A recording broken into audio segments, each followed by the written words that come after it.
ou a usá-las por inteiro. Preferimos a transcrição total das mais significativas, para que o testemunho dos fatos ficasse completo, mostrando aos leitores a que ponto as trevas conseguiram afetar o trabalho na seara. A leitura e o exame atento desses documentos impõe-se a todos os espíritas de boa vontade e particularmente aos jovens, que neles encontram os recursos vivos e emocionantes para a vigilância que devem exercer no comportamento doutrinário. As novas gerações reelaboram as experiências das anteriores, como ensina Dewey, e neste caso as experiências podem ser examinadas na confissão espontânea do médium que marcou entre nós meio século de intensa atividade doutrinária. Este livro era para ter saído muito antes, mas as dificuldades surgidas foram tantas, que só agora conseguimos superá-las. A luta contra a verdade espírita é muito maior do que geralmente se pensa. Num mundo inferior como o nosso, as forças negativas dispõem de mais recursos e possibilidades de ação do que as forças positivas. Mas a verdade acaba sempre vitoriosa, quando os que a propagam e defendem são sinceros e dotados de firme convicção. As cartas de Chico Xavier nos dão a medida exata da sua convicção espírita, bem como do seu amor e do seu zelo pela doutrina. Uberaba, 19 de abril de 1975. Caro amigo professor Herculano, Deus nos abençoe. Recebi a sua estimada carta de 16 e agradeço a sua generosidade e atenção de sempre. A ausência da semana foi motivada por minha ida rápida a Pedro Leopoldo, mas estou nesta carta com os meus agradecimentos habituais. Recebi igualmente a sua prezada carta de 2703 e li, com muita atenção, os seus apontamentos em nossa página do Diário de São Paulo, na edição de 6 do corrente. Pode crer o querido amigo que tenho as suas manifestações referidas na mais alta conta como sempre sucede. Suas palavras nunca me poderiam ferir. Elas nascem de sua necessidade, de seu imenso amor à nossa causa e o Espiritismo com Jesus e Kardec deve estar e estará sempre com o auxílio dos mensageiros do Senhor, muito acima de nós. Assim tenho aprendido de nossa doutrina de luz e amor e assim tenho visto em seus nobres exemplos. Lamento apenas não haver percebido, de minha parte, que me achava na base das dificuldades havidas porque a minha conversação com os nossos prezados confrades Paulo Alves Godoy e Jamil Salomão era para mim assunto de rotina, de que tratara muitas vezes com amigos outros em conversações públicas e abertas, aguardando que companheiros competentes pudessem examinar as duas expressões de que falei ao estimado amigo, em correspondência anterior, do ponto de vista de tradução apenas. Se houvesse tomado conhecimento de minha situação nos fatos, não poderia negar a minha responsabilidade e nem fugir de abraçá-la, como fiz. De qualquer modo, estou muito grato, caro professor, por tudo. Digo isso, de coração, sem qualquer ideia de fazer efeitos. Sua palavra amiga e correta de sempre, convidando-me a pensar mais detidamente em meus compromissos e encargos mediúnicos, é uma atitude abençoada e nobre. Não posso, mas não posso mesmo, me considerar um médium com qualidades especiais. Preciso muito, do amparo de todos os companheiros da nossa causa, principalmente no que se refere aos assuntos de orientação doutrinária, para que as minhas fraquezas de criatura não se imiscuam nas manifestações de bondade dos benfeitores espirituais, trazendo complicações à nossa seara de luz e amor, com as minhas falhas de comportamento. Creio que essas falhas são devidas mais à minha própria ignorância do que ao meu intuito de cultivá-las, mas quem sabe, caro amigo. Na mediunidade, mesmo naquelas exercidas por longo tempo, o médium pode ser acometido por acessos de invigilância, de vaidade, de orgulho, de intromissão na obra dos bons espíritos, e criar muitas faixas de sombras. Médium falível e talvez até mais falível do que os outros de minha singela condição, se estou bem, isso se deve à presença dos benfeitores espirituais em meus passos e se estou mal, o que acontece muitas vezes, é que estou em mim mesmo e por mim mesmo. Nessa luta prossigo e, por isso mesmo, necessito do apoio de todos os amigos que amam a nossa doutrina renovadora. Continuo, desse modo, a pedir preces de todos os irmãos, em meu favor, e vou seguindo, na marcha dos dias, confiando nos mensageiros de Jesus. Quanto à nossa página no Diário de São Paulo, não terá, para mim, seu amigo e admirador, qualquer significação sem a sua presença. Peço-lhe, de coração, continuarmos juntos nessa tarefa aos domingos. E fale-me sempre como preciso ouvir. Exponha os seus pensamentos com a sua sinceridade de sempre. E creia, caso venha a desistir do seu nobre trabalho no diário, em nossa sessão aos domingos, de minha parte, considerarei também cessada a tarefa que me coube até agora. Juntos começamos, juntos terminaremos. Não saberia continuar sem o seu braço de companheiro. Que Jesus nos ajude e nos abençoe para continuarmos no trabalho de sempre. Uberaba, 27 de abril de 1975. Caro professor Herculano, Deus nos abençoe-lhe hoje os seus apontamentos no diário que estão notavelmente doutrinários. Deus nos abençoe e nos fortaleça para servirmos em nossos ideais. De mim mesmo, sou eu quem agradece a sua bondade e seu apoio que me fazem sempre muito feliz e reconhecido. A doutrina necessita de companheiros sempre firmes na dedicação à nossa causa e o seu exemplo é sempre para mim uma luz. Humildade, não tenho, e a verdade está aí. Estou longe de ser o que devo ser, e só me consola a certeza de que luto para não ser o que sou e como sou, para ser o que realmente devo ser e o que esperam de mim. Que Jesus tenha misericórdia deste seu amigo e servidor. Uberaba, 17 de maio de 1975. Meu caro professor Herculano, Deus nos abençoe. Recebi a sua confortadora carta de 25 último e sou eu quem agradece a sua dedicação. Suas palavras, como sempre, me trouxeram grande edificação espiritual e estou convencido de que os pioneiros de nossa doutrina de luz e amor, qual Leon Denis e outros, estarão sustentando as suas forças nas tarefas gigantes da hora que atravessamos. O Senhor, por seus mensageiros, fortalecê-lo-á e renovar-lhe as energias, como sempre sucede, e tê-lo-emos firme na segurança de nossos princípios, a orientar-nos os caminhos. É preciso não esmorecer e prosseguir à frente, porque o trabalho da espiritualidade é sempre maior e sei que esse trabalho bendito, em suas mãos, cresce com as horas.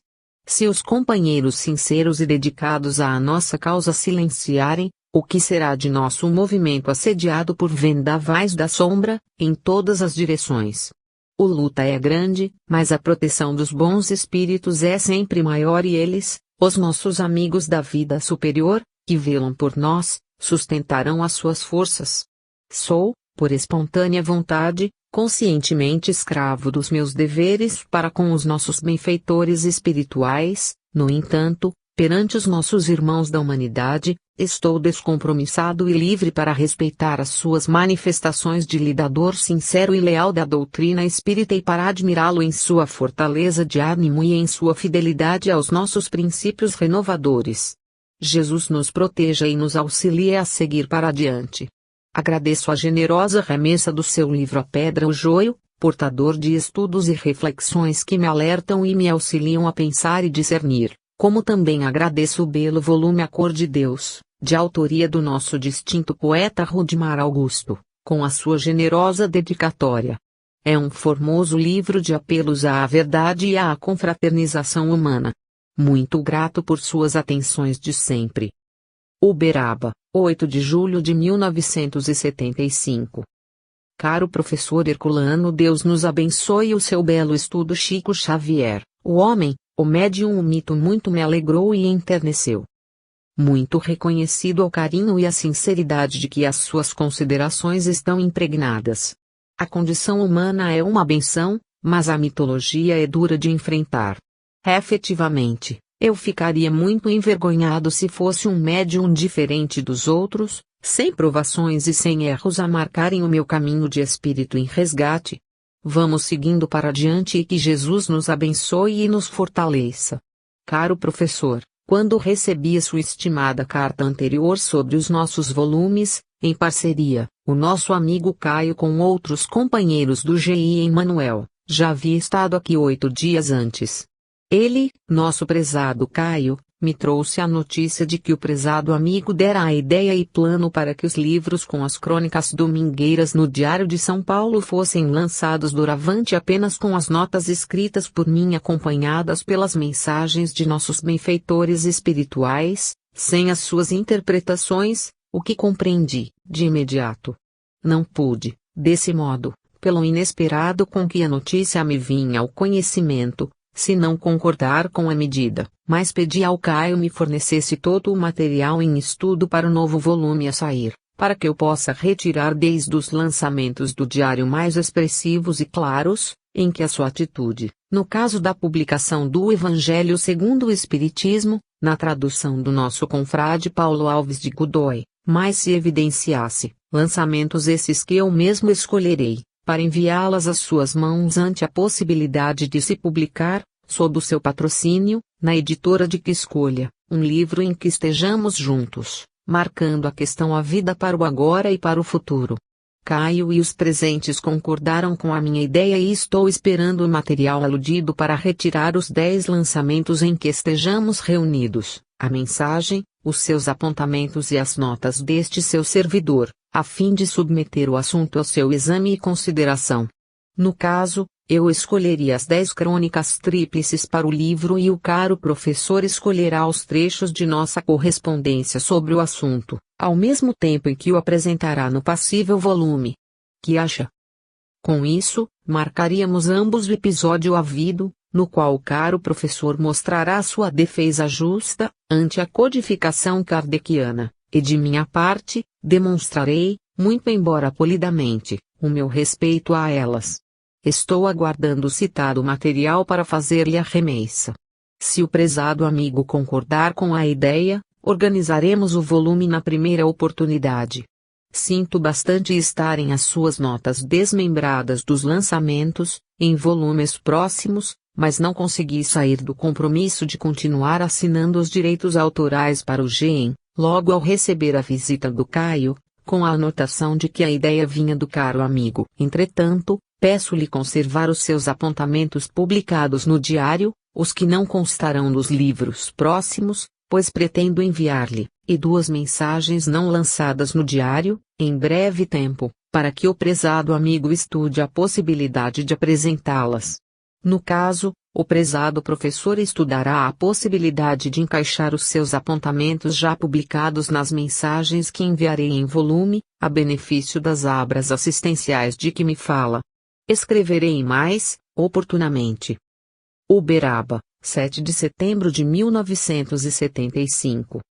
Caro amigo professor Herculano, Deus nos abençoe. Em anexo, envio-lhe hoje as 12 publicações de ápice no processo de opiniões, em torno da tradução de O Evangelho segundo o Espiritismo, no qual, com o auxílio dos benfeitores espirituais, pude reconhecer a legitimidade da sua nobre tarefa na defesa da obra de Allan Kardec. Por muito sincera fosse a minha ideia de substituir algumas palavras no texto da tradução em português para não alterar as disposições mentais dos ouvintes novos das lições kardecianas em reuniões públicas, a verdade é que a sua veemência necessária na defesa da obra de Allan Kardec me fez pensar muito no cuidado que todos nós, os espíritas, devemos ter na preservação dos textos referidos, sob pena de criarmos dificuldades irreparáveis para nós mesmos, agora e no futuro. Meditando nisso, sou eu quem me sinto honrado em enviar-lhe as referidas publicações, no intuito de demonstrarmos num livro documentário a elevação da sua defesa e o meu respeito, no tocante à codificação kardeciana, que nos cabe endereçar ao futuro tão autêntica quanto nos seja possível. No caso de se levar adiante o lançamento de um livro nessas diretrizes, sob a nossa dupla responsabilidade, o prezado professor poderá usar ou apresentar no contexto do volume qualquer trecho ou a total correspondência que lhe tenho enviado sobre o assunto, pois isso poderá clarear a atitude que tomei, reconhecendo o meu erro e acatando seu elevado ponto de vista, na aceitação espontânea de suas nobres razões em favor de nós todos. A organização e título do livro, apresentação e comentários outros ficarão na pauta das expressões e maneiras que o estimado amigo julgar sejam as mais convenientes. Uberaba, 10 de fevereiro de 1976. Caro professor Herculano, Deus nos abençoe. Parece incrível, mas graças a Deus o serviço para nós é tanto que os nossos assuntos, fora de nossas tarefas habituais, vão ficando adiados, sem que o desejamos. Mas assim é que deve estar certo e, por isso, sei que o prezado amigo, sempre com muito mais encargos e lutas de trabalho do que as nossas pequenas tarefas, me perdoará o atraso em nossos temas do dia a dia. Caro professor, quanto ao nosso livro, em que compareceremos expondo as nossas atitudes perante Jesus e Kardec, envio-lhe a importância de 1.000 cruzeiros que reúne parcelas de vários amigos de Belo Horizonte e Pedro Leopoldo, cuja lista de nomes tenho em mãos e os quais falei sobre o volume. Esses amigos desejam adquirir o livro, logo que a publicação apareça aí, desse modo, mesmo que isso tenha alguma demora. Peço-lhes guardar a importância para que os exemplares correspondentes à quantia reunida sejam enviados em meu nome, pois daqui farei a remessa ou farei a entrega pessoalmente em Pedro Leopoldo e Belo Horizonte. Desde já, muito agradeço pela atenção que nos dispensará como sempre. Sobre o possível rendimento do livro, se isso surgir, peço ao caro amigo canalizar para a instituição que julgue a mais indicável. Porque, em nosso grupo aqui temos, sim, um bom núcleo de trabalho assistencial, mas confesso ao caro amigo que não convém aumentar aqui essas tarefas, porque se a assistência crescer muito, em nosso círculo, receio que isso prejudique o trabalho da mensagem psicográfica. O seu coração amigo me compreenderá. Continuaremos com os nossos assuntos em outras cartas. Abraços, Chico. Psicologia da Liderança Espírita, J. Herculano Pires. Psicologia da Liderança Espírita. A liderança espírita é ainda um campo de ensaio. A maioria dos chamados líderes espíritas não tem conhecimento suficiente da doutrina. São, em geral, médiuns que se impuseram por suas faculdades ao respeito e à admiração de um grupo de adeptos. As condições necessárias à liderança nas atividades comuns acrescentam aos fatores mediúnicos, vidência, intuição, capacidade de doutrinação espírita e abnegação ao próximo, seguindo o lema doutrinário: fora da caridade não há salvação. A esses acréscimos positivos juntam-se elementos negativos de suas condições individuais: autossuficiência, vaidade, autoritarismo, misticismo de tipo igrejeiro, pretensões culturais sem conteúdo, humildade aparente, hipocrisia farisaica que se excede em demonstrações de pureza e amabilidade festiva. Contrabalançadas pelas qualidades positivas já referidas, essas antiqualidades puramente sociais completam o equipamento do paternalismo que comove os adeptos desprevenidos. A liderança espírita é um papel que o líder desempenha no meio doutrinário, apoiado no status social comum. Esse problema do status é curioso, mas compreensível. Não sendo o Espiritismo uma religião organizada em forma igrejeira, mas uma doutrina livre que abrange todos os ramos do conhecimento e tem a sua parte religiosa como consequência da científica e da filosófica, não há no Espiritismo cargos nem funções que possam definir um status específico, como o de sacerdote. O líder espírita é lavrador, operário, banqueiro, médico, empresário e assim por diante. Há uma relação natural entre o status social do líder e seu papel doutrinário, mesmo porque o movimento espírita é difuso, não forma uma ilha social, difunde-se por todo o organismo da sociedade. A importância do status social influi naturalmente na importância do papel doutrinário. Esta breve caracterização da liderança espírita já nos fornece indicações suficientes para um esboço da psicologia da liderança espírita, que se mostra bastante complexa. Não pretendemos aprofundar o problema, mas apenas colocá-lo em função do assunto deste livro. O espiritismo, como fato social e cultural, é um fenômeno ainda recente no panorama sociológico e exige tempo a fim de se definir em suas coordenadas evolutivas, em sua estática e sua dinâmica social e particularmente em seus vetores, ou seja, em seus elementos condutores de energias e determinadores de situações específicas. a própria especificidade das situações não é fácil de se definir e caracterizar, pois a condição de espírita não implica distinções raciais ou sociais e nem mesmo uma posição sectária explícita. A universalidade potencial do cristianismo encontra-se em fase de atualização no espiritismo, mas essa passagem da potência a ato depende de um lento e profundo processo de aculturação que, na verdade, consiste na elaboração de uma nova cultura. Tudo parece feito e, no entanto, tudo está por fazer. Um mundo novo não surge do nada, como na alegoria do Fiat, mas das raízes e da seiva de um mundo que o antecedeu.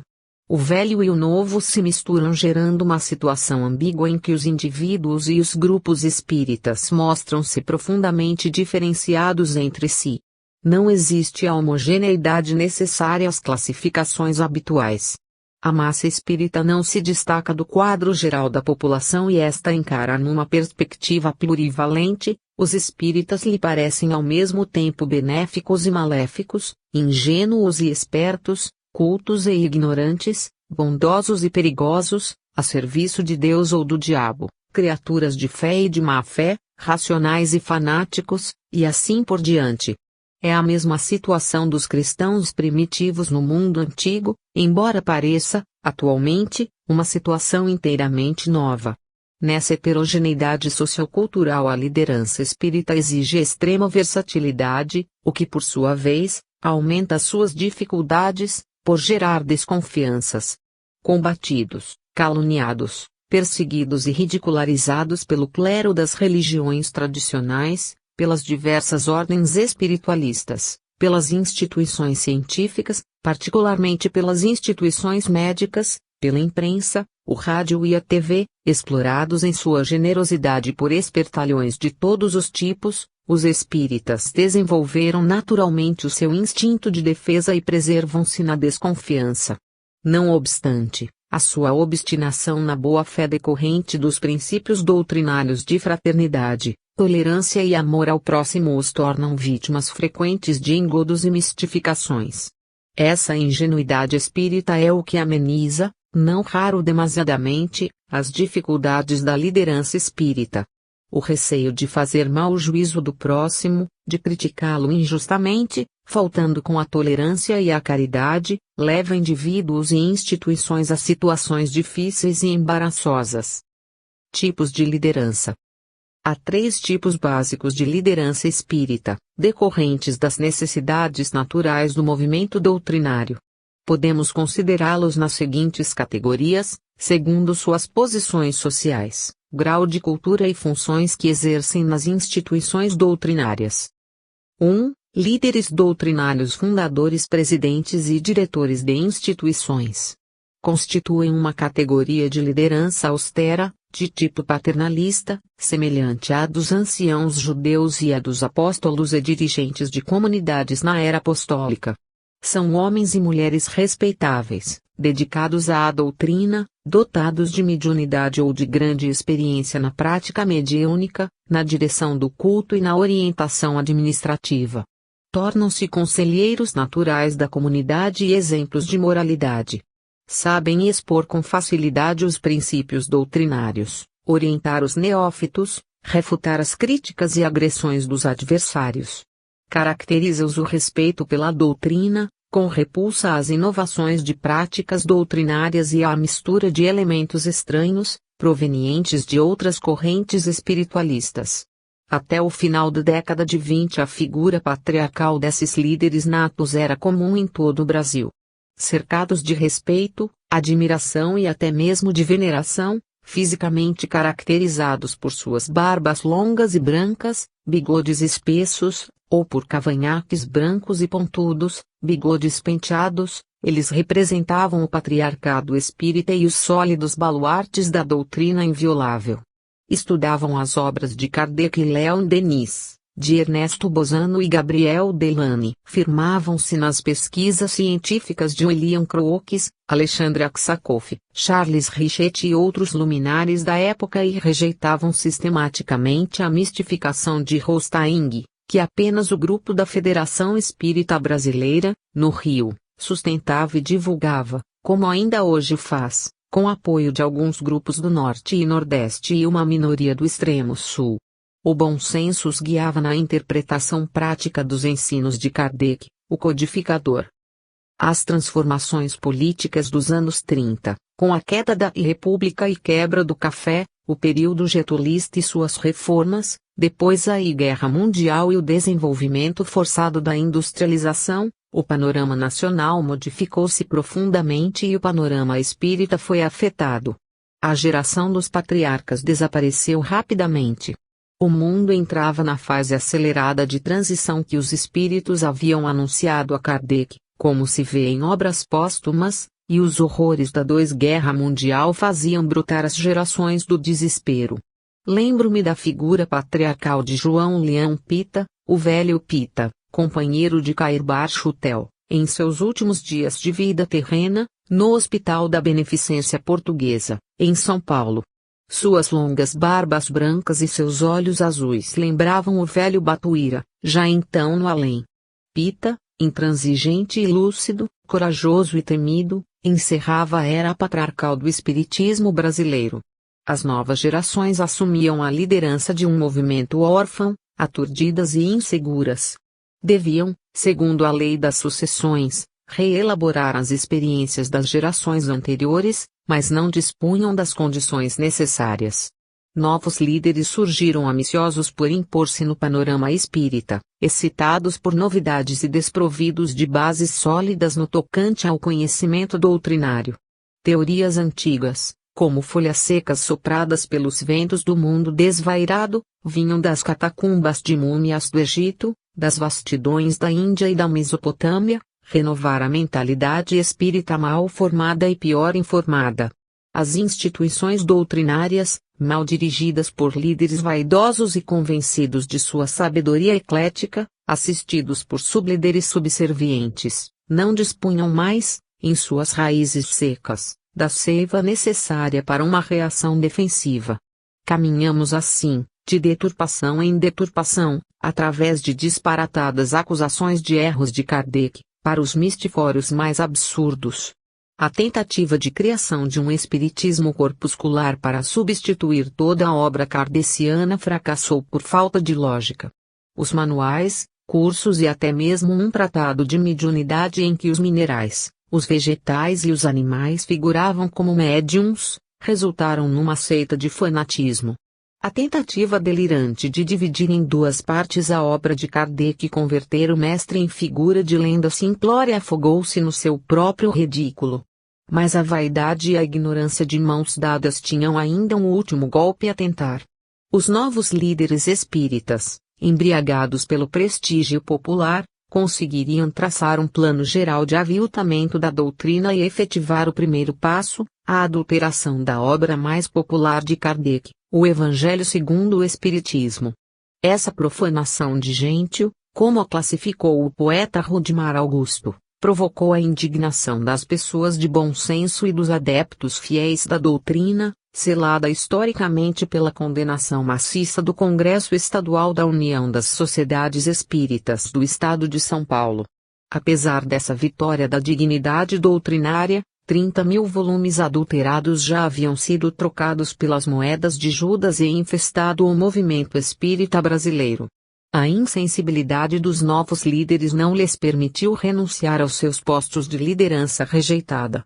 Continuaram em seus lugares e tentaram ainda mais um golpe, a destruição da USE pela sua absorção nos quadros profanados da Federação. Perderam mais essa cartada, mas não se deram por achados. O excesso de tolerância e a inconsciência da maioria responsável pela instituição, a incompreensão da gravidade do caso de adulteração oficial dos textos doutrinários permitiram passivamente a continuidade das lideranças falidas. Tudo isso nos mostra a distância que se estendeu, o vácuo aberto entre duas épocas, a dos líderes natos e respeitáveis do passado e a dos líderes levianos e inconsequentes do presente. Nesta fase de aviltamento da espécie humana em todo o mundo, não houve condições para o restabelecimento da austeridade espírita em termos de respeito pela doutrina e moralização dos quadros doutrinários. Onde os líderes não revelam capacidade de liderança, a massa perde o rumo e a convicção doutrinária é substituída pelo aviltamento das consciências. Foi assim que o cristianismo entrou no eclipse medieval e restabeleceu a mitologia e a idolatria que o Cristo condenara em termos candentes, com expressões vigorosas que os adulteradores modernos procuraram substituir por frases ambíguas e ridículas nos textos evangélicos e na obra de Kardec. Assim traçado esse panorama sombrio, com as cores quentes da realidade ainda palpitante demonstrado em fatos clamorosos e inegáveis, as consequências da falta de convicção e austeridade no trato dos problemas doutrinários, podemos voltar à análise do problema das lideranças.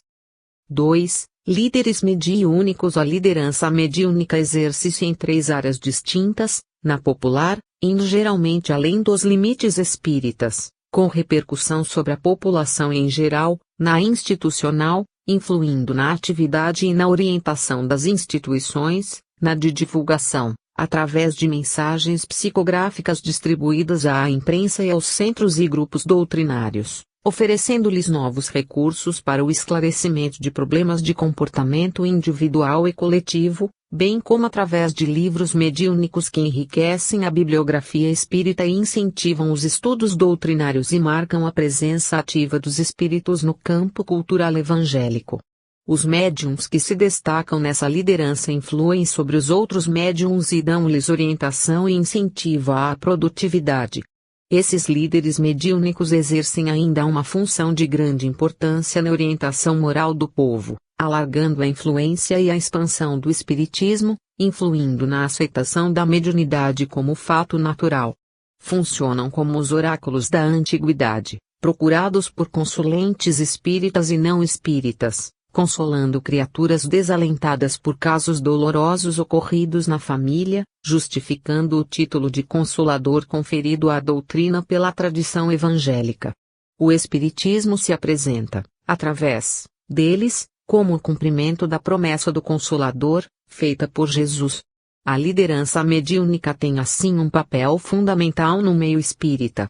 É dela que brota a orientação espiritual do movimento espírita, é nela que as outras lideranças se apoiam para o desenvolvimento de suas atividades. Por isso, a responsabilidade dos médiuns, que sempre se colocam, queiram ou não, na posição de líderes, é a de um termômetro que deve marcar a temperatura do movimento doutrinário e regulá-la na revelação dos dados necessários.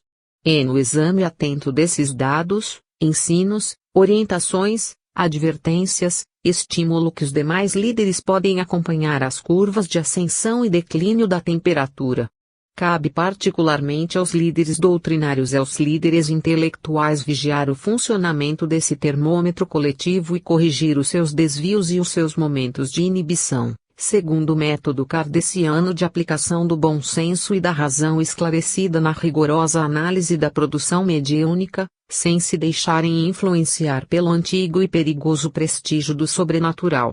Os médiuns são instrumentos humanos, sujeitos a todos os condicionamentos da espécie, podendo incidir em sintonias perturbadoras ou cair em apatia diante de situações conflitivas e difíceis do processo espírita. O guia seguro da liderança mediúnica é o Livro dos Médiuns, de Allan Kardec. É na leitura e estudo constante desse livro que os médiuns encontram o esclarecimento dos seus mais complexos problemas.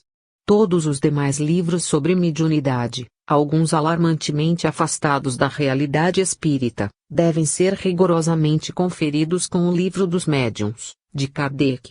Sem esse critério, todos os líderes e seus auxiliares correm o risco de enganos fatais. 3. Líderes intelectuais. Os líderes intelectuais do movimento espírita são os intelectuais espíritas que se dedicam à doutrina, que a estudam com afinco e perseverança, mantendo-se em atividade constante no plano doutrinário. Um intelectual pode ser espírita sem que seja precisamente um intelectual espírita ou um líder intelectual. A expressão intelectual espírita corresponde a uma categoria doutrinária bem definida. É um intelectual que se dedica ao espiritismo, que assimilou a doutrina e integrou-se na mundividência espírita. Vivendo a doutrina no plano da inteligência e da cultura, ele se torna naturalmente um líder intelectual espírita.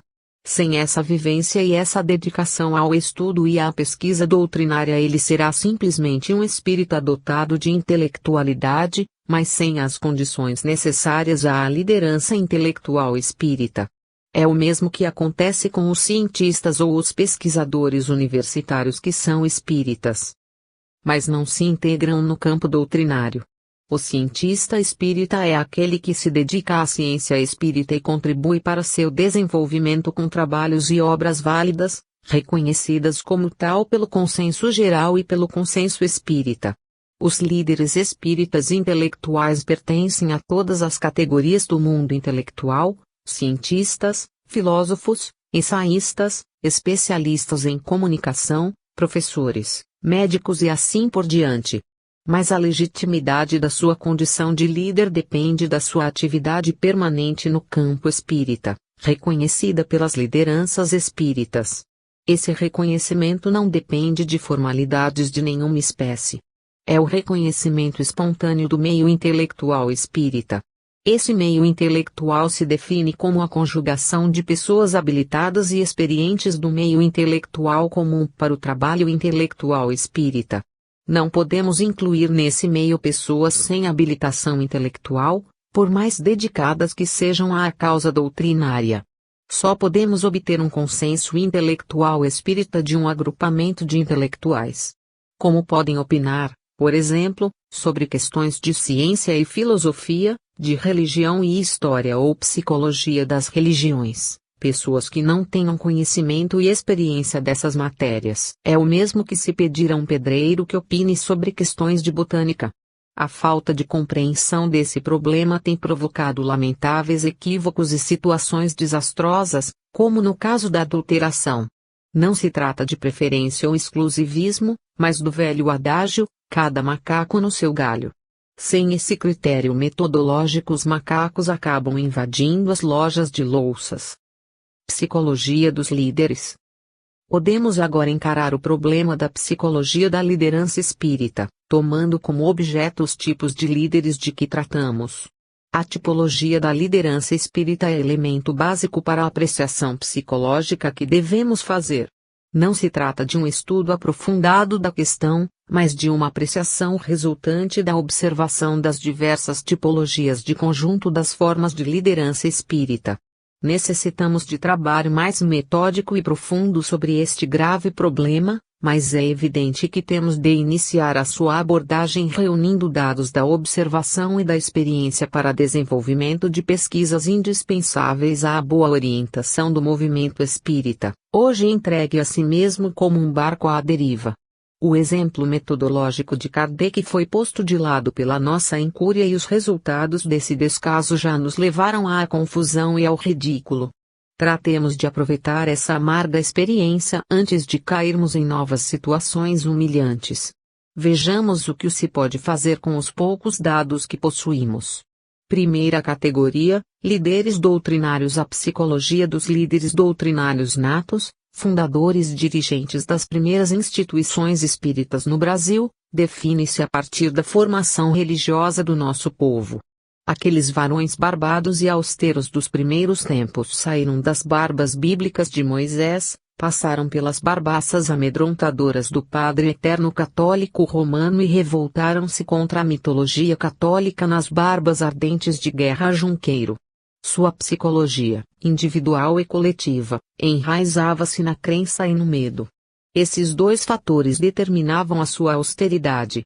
Crentes na existência de Deus e criados no temor a Deus, encontraram no Espiritismo a porta de escape de que necessitavam para livrar-se da mordaça dogmática e entrar no uso da razão, sem caírem no abuso das concepções positivistas e materialistas do século passado.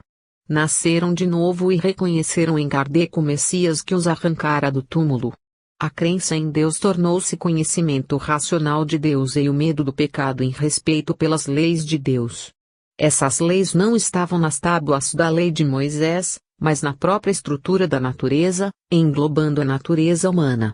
O Decálogo não precisava da autoridade de Moisés, fundava-se na autoridade direta de Deus. o Criador, transferindo para o plano humano a ordem geral da natureza. As leis de Deus eram as leis naturais, como ensinava Kardec, e os mandamentos do Sinai podiam ser lidos na consciência de cada criatura humana. Esse fundamento panteísta explicava os mistérios da imanência, onipresença e onipotência de Deus, sem cair no panteísmo extremado que confunde Deus com a natureza, o Criador com a criação. Essa concepção transformara-se logo, à luz da evidência racional, em sólida convicção. Este é o segredo da firmeza e coragem com que enfrentaram o mundo hostil dominado pelo clero intolerante, pelos intelectuais ateus, pelo povo fanático, pelos tradicionalistas agressivos e pela fascinação mágica das formas de sincretismo religioso afro-brasileiro em desenvolvimento. Os pronunciamentos acadêmicos, particularmente de médicos empenhados em mostrar que o espiritismo era uma fábrica de loucos, não os abalava. Eles se sentiam firmes em sua convicção e sabiam que os pseudo-sábios que tentavam abalá-la não conheciam a doutrina espírita, falavam do que não sabiam. Os resultados da prática mediúnica eram palpáveis e visíveis, como sempre foram. Fortalecidos pela razão kardeciana e pela realidade dos fatos, esses líderes eram inabaláveis. Daí o seu profundo respeito à doutrina, cuja lógica não podia ser contestada e cuja fenomenologia era confirmada pelas pesquisas de cientistas europeus que eram expoentes do saber da época. O sentimento religioso que os embalara na infância e na adolescência não fora chocado nem ferido por Kardec, que se limitara a explicá-lo como lei natural da espécie humana. A moral evangélica, fundamento ético da estrutura social, tornava-se mais vigorosa à luz da doutrina e despia-se da roupagem negra das superstições. A dignidade humana se engrandecia com as provas da imortalidade. Ninguém era alijado da presença de Deus nem deslocado da ordem social e moral em desenvolvimento. Todos os conteúdos do psiquismo individual eram esclarecidos pela escala espírita, esse esquema da evolução espiritual, que tanto se aplicava aos espíritos desencarnados quanto aos encarnados, esclarecendo situações e comportamentos antes considerados na pauta misteriosa das influências diabólicas. O diabo era colocado no panteão mitológico e Kardec mostrava que o inferno mitológico era mais racional e humano que o inferno católico. O sentimento de segurança, o amor de Deus substituindo o temor, a oração suprimindo indulgências, confissões e sacramentos, reduzia o formalismo religioso em loja de bijuterias. O racionalismo do século enriquecia-se com os elementos vitais da fé raciocinada e a fé crescia e frutificava à luz da razão. É o que podemos ver na bibliografia espírita da época, especialmente nas obras de Bezerra de Menezes, o médico e católico eminente que se tornara espírita. A mistificação rostenguista, tipicamente católica e carregada de resíduos bíblicos, foi apenas tolerada por Bezerra, empenhado em evitar cisões no movimento espírita nascente. Ele proclamava em suas crônicas espíritas do jornal O Paz, Kardec é insuperável, evitava entrar em discussões inúteis com os fanáticos rostainguistas. Algumas referências de Bezerra à obra de Rostaing são dos seus primeiros tempos de conversão. Formado no catolicismo, com uma vivência longa de católico devoto, Bezerra não estava ainda bem integrado na posição espírita quando lhe chegou às mãos a obra mistificadora. Vendo que Rostaing pretendia restabelecer no espiritismo a divindade de Cristo, a sua natureza sobrenatural, e influenciado pelos rostenguistas, encarou a obra com simpatia. Mas depois firmou-se em Kardec definitivamente. A natureza aberta da doutrina espírita e o espírito liberal de Bezerra o levou a não atiçar os ânimos. Além disso, não queria fracassar em seu intento de manter a união dos espíritas, ainda tão poucos no tempo. Mas o seu apego a Kardec foi tão fiel que o chamaram de Kardec brasileiro. Temos nesse episódio uma prova da psicologia da liderança de Bezerra, que, sem atritos, conseguiu o seu intento, mantendo e proclamando sua fidelidade irredutível a Kardec. Podemos resumir assim a psicologia da liderança espírita da geração dos Barbaças: convicção plena da verdade doutrinária, coragem inabalável na sustentação e defesa da doutrina, concessões internas para evitar cisões numa fase crítica, proclamação pública da grandeza e insuperabilidade de Kardec, confiança na razão, na sua vitória perante as criaturas de bom senso, respeito às convicções alheias, sem ceder nas convicções próprias, austeridade e nobreza na sustentação e defesa dos princípios doutrinários, respeito absoluto aos textos originais de Kardec. Esse respeito e a convicção dos Barbaças é o que falta, infelizmente, a grande número dos líderes atuais, que não vacilam em lançar à venda livros deturpados e ridicularizantes para a doutrina, prejudicando a moral e intelectualmente, para não se perder o dinheiro empatado na profanação. Os interesses materiais se sobrepõem aos interesses espirituais. A psicologia de liderança dos líderes doutrinários atuais é quase uma inversão da que esquematizamos acima. Sob a influência das grandes transformações do mundo a que já aludimos, os líderes atuais não encontram na doutrina a segurança dos antigos. Fundadores e dirigentes de instituições estão livres das pressões que os antigos tinham de combater. O Espiritismo está hoje amparado pelo referendo das ciências e impõe-se ao mundo cultural como representação de uma realidade incontestável. Em lugar do sentimento de segurança dos Barbaças, os líderes barbeados de hoje sentem a insegurança do mundo que desaba ao seu redor e procuram meios de adaptar-se às novas condições. A falta quase absoluta de uma compreensão real da doutrina, por falta de estudos aprofundados da sua natureza e sua posição epistemológica, não lhes permite perceber que o Espiritismo não está ruindo com o velho mundo, mas alicerçando espiritualmente o novo mundo que vai nascer. Ao invés de se firmarem na convicção doutrinária, amedrontam-se com o tumulto das novidades que surgem de todos os lados e acham que a doutrina estagnou-se num mundo em mudança. Buscam adaptar a doutrina às novas condições, para salvá-la, e nesse engano grotesco a ameaçam de deturpações e retrocessos. Estão em pânico os líderes doutrinários atuais, na sua maioria, por incúria e ignorância, por falta absoluta de visão espírita. O exemplo da adulteração pode ilustrar essa situação. O grupo da Federação Espírita do Estado de São Paulo entendeu, e o declarou na própria edição adulterada de O Evangelho segundo o Espiritismo, que as igrejas cristãs estão passando os velhos textos da Bíblia para a linguagem atual, e isso com grande sucesso. O Espiritismo ficaria atrasado e era necessário acertar o seu passo com essas inovações profanadoras. Não perceberam que a posição das igrejas é retrógrada, enquanto a do Espiritismo é atualíssima e até mesmo futuróloga. Desesperaram-se ao não encontrar o que mudar nos textos de Kardec e puseram-se a deturpá-los, certos de que salvavam a doutrina, e quando chamados à atenção explicaram ingenuamente que faziam experiências de novas formas de comunicação. Escudaram-se em expressões ambíguas usadas em mensagens mediúnicas, considerando-as arbitrariamente como linguagem atual. Na verdade, tratava-se de expressões que não tinham e não têm nenhum curso na atualidade da língua, reduzindo-se a uma aplicação restrita e infelizmente errônea. Pensaram que o barco afundava e, na aflição de salvá-lo, o viraram de borco. Episódio típico dos momentos de pânico. Demonstração inegável de falta de conhecimento doutrinário e assustadora falta de convicção espírita. Aturdidos ante a confusão, quiseram furtar-se à responsabilidade e a lançaram na conta de um líder mediúnico, ou de maior prestígio, Chico Xavier. Mas o médium, que também se aturdiu com a atrapalhada, acabou declarando que nada tinha a ver com a adulteração, sustentando, pelo contrário, a necessidade de preservação da pureza original dos textos. O fato é significativo e exige meditação de todos os que se interessam pela preservação da doutrina. Mas outra prova de insegurança e medo surgiu logo mais, com a exigência de destruição da edição adulterada, que comprometia a doutrina. Ante a ameaça de vultoso prejuízo em dinheiro, os líderes em pânico alegaram a necessidade de venda da edição para que as obras da nova sede da Federação não fossem interrompidas.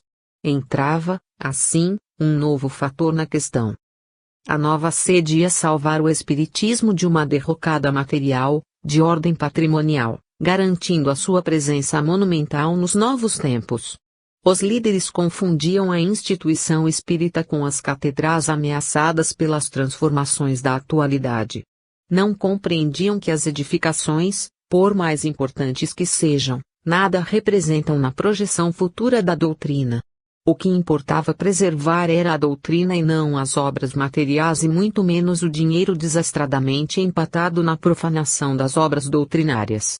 Cegueira espiritual absoluta, domínio das trevas no plano espiritual.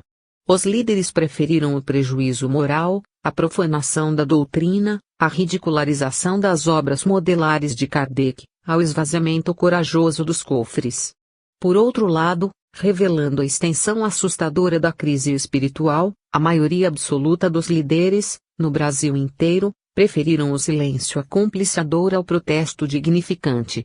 Valia mais as acomodações de lideranças diversas, num conluio tácito estarrecedor, como se todos dissessem consigo mesmos, que se vão os princípios mas fiquem os cruzeiros.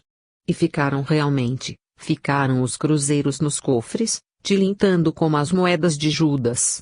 Enquanto isso, 30.000 volumes adulterados eram semeados no seio do povo, lançando as raízes nefastas de futuras confusões doutrinárias. Tudo isso revela a incapacidade dos líderes atuais, cujo psiquismo abalado pela insegurança, o temor e a ignorância, sobretudo a falta de convicção doutrinária, constitui a perigosa psicologia da liderança no movimento espírita desta hora de transição. As reuniões do grupo adulterador foram privativas sem a participação de elementos experimentados conhecedores da doutrina. Guardavam um segredo medroso. Obstinavam-se em fazer tudo sozinhos, entre quatro paredes. Praticava-se o crime perfeito contra a doutrina, não haveria testemunhas. O meio espírita teria de receber o choque de um fato consumado. Os diretores da instituição estiveram ausentes, segundo declararam quando o escândalo explodiu. A venda de grande parte da edição foi feita às pressas e sem falar-se em modificações dos textos. O tradutor escolhido não tinha conhecimento das regras de tradução e na verdade não traduziu. Decalcou traduções facilmente identificáveis. Quando os volumes foram postos à venda livre e os protestos surgiram, fizeram tudo para abafá-los e clamaram em manifesto que o assunto não devia ser tratado em público. A liberdade espírita era sacrificada nas exigências de medidas confessionais. A doutrina não pertencia ao mundo, mas a um grupo, inexperiente e desprovido de condições para a execução de uma simples tradução. Todos esses aspectos do caso revelam a tônica dominante do medo. Podemos reduzir a esse sentimento toda a psicologia da liderança espírita nesta hora de medo mundial. Mas por que esse medo no espiritismo, doutrina sem segredos nem mistérios, aberta aos ventos da renovação que ela mesma prega, doutrina que é o roteiro das transformações e constitui a plataforma do mundo futuro? A resposta já foi dada, mas é bom insistir, porque falta aos líderes atuais o principal elemento da psicologia da liderança, que é o conhecimento doutrinário e consequentemente a convicção espírita. E ao perguntarmos pelo porquê dessa falta absurda, a resposta será: falta de estudo, de interesse e de amor pela doutrina.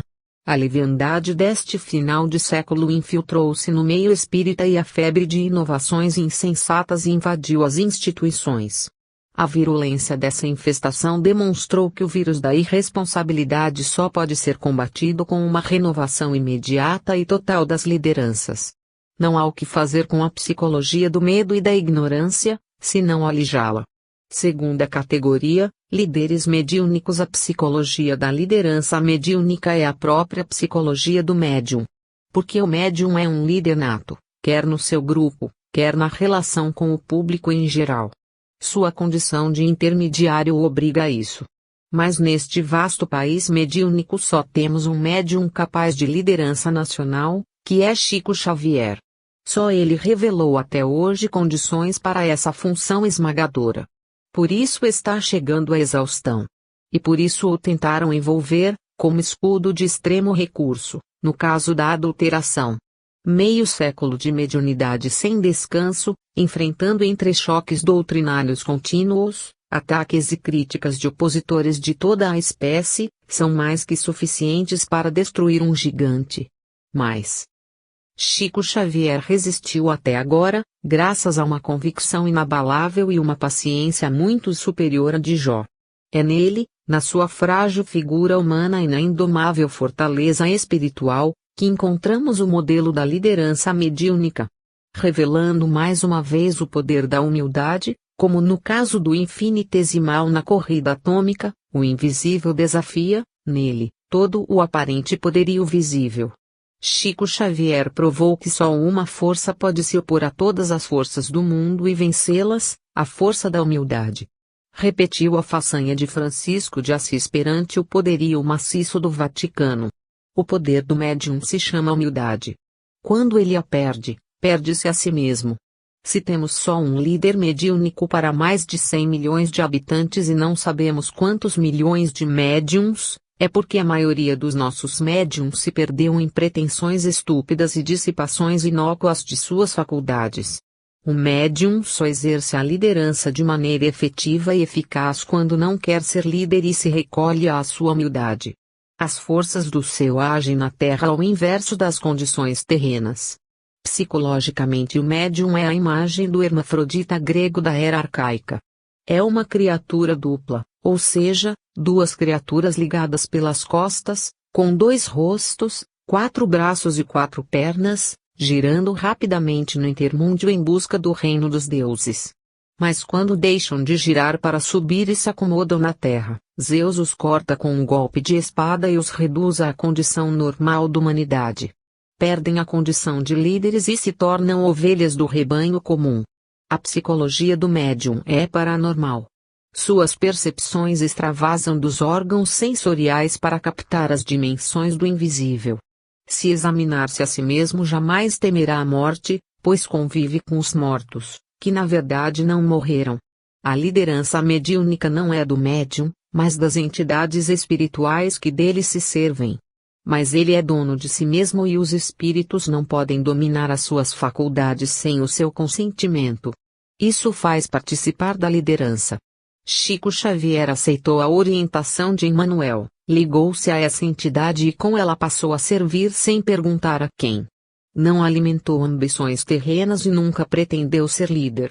Por essa renúncia a si mesmo tornou-se o líder mediúnico nacional. Mas Emmanuel respeitou o modo de ser do médium. Limitou a liderança de ambos ao plano moral e espiritual. Sua influência no plano doutrinário foi sempre indireta. Evitou manifestar-se diretamente sobre as graves questões doutrinárias do nosso meio. Mesmo no caso da adulteração, quando seu pronunciamento através de Chico Xavier teria efeito decisivo, preferiu manter-se distante. Quando a situação exigiu uma intervenção esclarecedora, preferiu que Chico a fizesse na sua condição de médium. Uma questão de respeito ao livre-arbítrio dos homens, que devem aprender por si mesmos em suas experiências. Esse fato revela a posição dos espíritos superiores em face das lutas humanas e, ao mesmo tempo, desmente as falsas teorias espiritualistas de que os médiums são criaturas inteiramente passivas, dominadas pelos espíritos. Se os médiums da Federação compreendessem isso, não teriam permanecido alheios à profanação da doutrina. Revelariam desejo de intervir e os espíritos superiores se serviriam deles. Ao que sabemos, houve pelo menos um médium que desejou intervir e recebeu mensagens enérgicas que foram sonegadas ao conhecimento geral. Os médiums estão sujeitos a essas reações do ambiente, mas não são obrigados a permanecerem num ambiente negativo. Faltou instrução aos médiums para que não se portassem como carneiros. Na psicologia dos médiums influem os elementos de sua formação religiosa. Nossos médiums têm formação igrejeira ou para-igrejeira que o ensino espírita devia superar. Mas quando os líderes doutrinários também sofrem das influências igrejeiras, não têm condições para auxiliar os médiums. A humildade mediúnica é de desprendimento das pretensões terrenas, mas não de submissão aos sistemas religiosos errôneos que o Espiritismo vem reformar. A incompreensão geral desse problema transforma nossos médiums em criaturas místicas, cheias do antigo temor a Deus em lugar do amor a Deus. Nossas escolas de médiums surgiram impregnadas de resíduos místicos e mágicos, divorciadas da realidade nova que o Espiritismo nos apresenta. Se Chico Xavier tivesse cursado uma dessas escolas, jamais se tornaria num líder mediúnico, não se livraria, e só o conseguiu em parte, do cheiro de incenso e da fascinação dos altares floridos. Mesmo conservando parte desses resíduos, Chico Xavier aprendeu muito na conversa